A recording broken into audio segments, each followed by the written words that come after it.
370 हटने के बाद के हालात को कैसे देखते हैं आप? क्योंकि देश का मीडिया कश्मीर को एक नजर से देखता है और विदेशी मीडिया दूसरी नजर से देखता है। कश्मीर में हालात काफ़ी सुधर गए हैं। 5 अगस्त के बाद अगर आप देखें, जो वायलेंस के इंसिडेंट थे, जो पथराव के कार्रवाई थी, जो टेररिस्ट के द्वारा किए गए एक्शन थे, सभी में कमी हुई है। यकीनन। तो हम फैक्ट्स और फिगर्स के तौर पर कह रहे हैं कि जो स्थिति है JNK में वो काफ़ी हद तक और भी अच्छी हो गई है। बने रहिए। और उत्तर प्रदेश के DGP OP सिंह साहब हमारे साथ जुड़ चुके हैं। सर, आपका बहुत स्वागत है। आज का दिन बेहद अहम है। पुलिस प्रशासन की तरफ से क्या तैयारियां की गई हैं आज के लिए? देखिए, आज के फ्राइडे की नमाज को देखते हुए हमने सुरक्षा के व्यापक प्रबंध किए हैं। कई स्थानों पर इंटरनेट की सेवाएं बंद कर दी गई हैं और पुलिस की पूरी व्यवस्था है। हमारे ऑफिसर्स, हमारे फील्ड ऑफिसर्स जो है वो संवेदनशील स्थानों पर पेट्रोलिंग कर रहे हैं। हमने कल पूरे प्रदेश में कम्युनिटी आउटरीच प्रोग्राम के अंतर्गत पीस कमेटी की मीटिंग प्रत्येक थाने में कराई, तहसीलों में हुई है, डिस्ट्रिक्ट लेवल पर हुई है, जिसमें DM और SSP दोनों मौजूद रहे हैं। हमने चाहा है कि हम कम्युनिटी के जितने भी लीडर्स हैं, रिलीजियस लीडर्स हैं, उन सबों के साथ हमारा संवाद स्थापित हो। और मध्य प्रदेश की तमाम स्थितियों पर, कोरोना को लेकर लगातार जो मध्य प्रदेश जंग लड़ रहा है, उन तमाम पहलू पर बातचीत के लिए मध्य प्रदेश के राज्यपाल लालजी टंडन जी हमारे साथ जुड़ चुके हैं। सर, आपका बहुत स्वागत है और जन्मदिन की बेहद शुभकामनाएं सर आपको। इस बार का जन्मदिन अलग रहा, आपने पौधारोपण भी किया। इसके जरिए क्या संदेश देने की कोशिश की गई है? ये अद्भुत नजारा देखने में मिल रहा है भारत में, यकीनन। और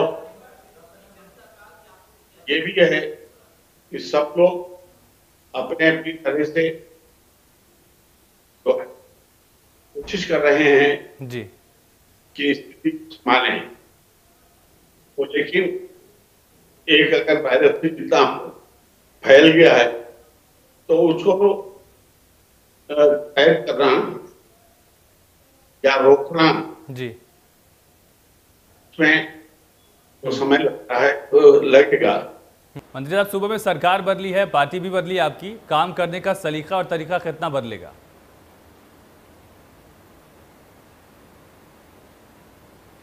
देखिए, तरीका बदलेगा क्योंकि हमारे मुख्यमंत्री शिवराज सिंह जी जमीन से जुड़े व्यक्ति हैं और 12 साल 13 साल का लंबा उनको मुख्यमंत्री का काल का अनुभव है। तो बहुत सारी चीज़ें वो समझते हैं।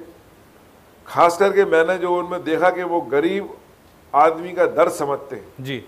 आज देखिए, जिस दिन से मुख्यमंत्री जी ने शपथ ली उस दिन से वो 22 घंटे न केवल काम कर रहे हैं बल्कि आज कैबिनेट में 4 घंटे चर्चा हुई और उस 4 घंटे में हमने देखा कि एक भी दिन ऐसा नहीं गया जहां उन्होंने हर व्यक्ति के लिए कुछ ना किया हो, न सोचा हो।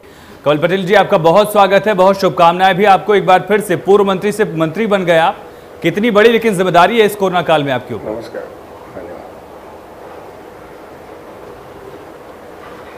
बहुत बड़ी जिम्मेदारी माननीय मुख्यमंत्री जी ने और पार्टी और नेतृत्व ने मुझे दी है। इस जिम्मेदारी को मैं ईमानदारी के साथ निभा सकूं, ये ईश्वर से प्रार्थना करता हूं और आप सबकी शुभकामनाओं से इसको निभाने में हम सफल हो, इसके लिए पूरी ईमानदारी से काम करेंगे। बातचीत के लिए छत्तीसगढ़ के स्वास्थ्य और पंचायत मंत्री TS सिंहदेव हमारे साथ जुड़ चुके हैं। सर, आपका बहुत स्वागत है। सर, सबसे पहला सवाल ये कि आखिर जो अब तक कोशिशें दिखी हैं वो कितनी मुकम्मल दिखी हैं? एक वक्त पे छत्तीसगढ़ में जो क्योर रेट था वो 90% था, विश्व के किसी भी कोने में इतना रेट नहीं था। हालांकि जब कोरबा में मामले सामने आए, ये एक थोड़ा सा चिंता का विषय है। कोरबा के कटघोरा में ट्रेसिंग कितनी हो पाई अभी? कोरबा ने ही हम लोगों को निराश किया, कोरबा के कटघोरा ने जी। वरना ऐसा लगता था कि तुलनात्मक नियंत्रण में सब चल रहा है। ट्रेसिंग जो कटघोरा नगर पालिका है उसको सील कर दिया गया है पूरी तरह से। परसों से ही पूरी सीलबंदी है और कोई गाड़ी का प्रवेश ना अंदर आना ना बाहर जाना, वो व्यवस्थाएं बनी हुई है। कलेक्टर साहब का बयान सामने आया था, उन्होंने उम्मीद की है कि इस हफ्ते के आखिर तक 70 से 80 लोगों को हम डिस्चार्ज कर देंगे, ऐसी उम्मीद उन्होंने जाहिर की है। लोग डिप्रेशन में भी जा रहे हैं, ये कितना ज्यादा जरूरी कि हौसला बना रहे, मध्य प्रदेश की जो कैफियत है, आबो हवा है, उसमें उम्मीदें कायम रहे?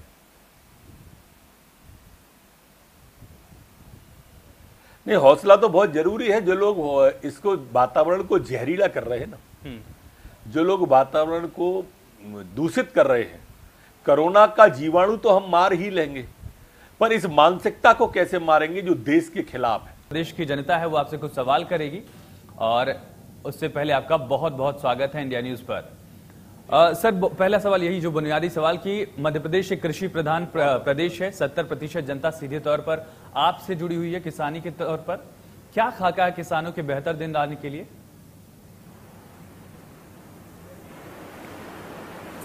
देखिए, हमने जब सत्ता संभाली तो हमने देखा कि हमारा जो किसान था बड़ा दुखी और परेशान था। पूर्व की सरकार की किसान विरोधी नीतियों के कारण लगातार हमारा जो है किसान आत्महत्या करने पे मजबूर हुआ, और हमारे प्रदेश का दुर्भाग्य रहा कि पूरे देश में किसानों की आत्महत्या के मामले में हमारा प्रदेश देश में नंबर 1 पे पहुंच गया। ये कलंक हमारे माथे पे लगा, और हमने इसको एक चुनौती के रूप में स्वीकार किया, और हमने ये संकल्प लिया कि हम इस कलंक को धोने का काम हमारी सरकार करेगी।